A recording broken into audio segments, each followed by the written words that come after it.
আমি একটা চিচিঙ্গে নিয়ে ভালো করে ধুয়ে তারপর কেটেছি। চিচিঙ্গে তো আগে ধুতে নেই, আগে ধুতে হয়, কাটতে নেই। আগে আমি এটাকে ভালো করে পরিষ্কার করে ছালটা একটু চেঁচে নিয়ে তারপরে ধুয়েছি।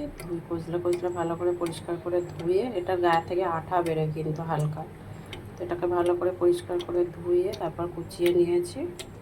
আর এদিকে দেখো কড়াইয়ে তেলও দেওয়া হয়ে গেছে। আমি ফোড়নে দেবো 2টো শুকনো লঙ্কা আর একটু কালো জিরে।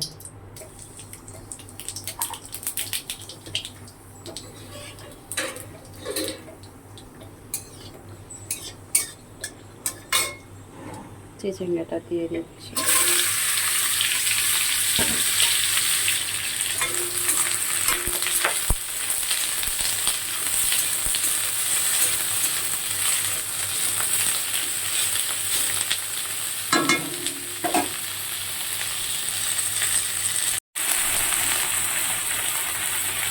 স্বাদ মতো নুন দিচ্ছি।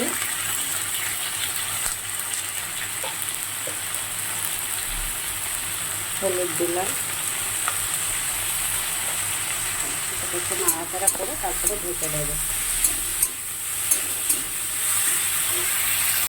দেখো আবার লাস্টে নারকেল দেবো। নারকেলটা আমি পুড়িয়ে নিয়েছি।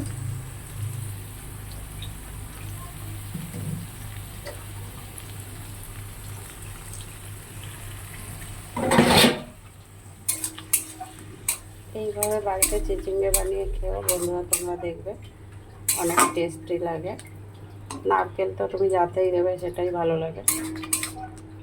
এই ধরনের খাবারে নারকেল দিলে খুব টেস্টি একটা লাগে।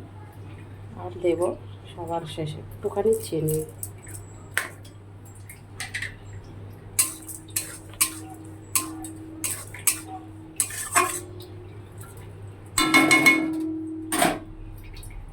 এইভাবে চিচিঙ্গাটা ভেজে নিয়েছি।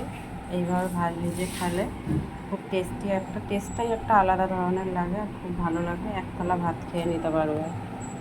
আর এইভাবে তোমরা বাড়িতে বানিয়ে খেয়ে দেখো, আমার খুব ভালো লাগবে। আর কে খাচ্ছ না খাচ্ছ আমাকে কমেন্ট বক্সে জানিও তোমাদের কেমন লাগলো। তো দেখা হবে পরের ভিডিওতে আবার। টাটা। এই গরমে সবাই সুস্থ থেকো, ভালো থেকো।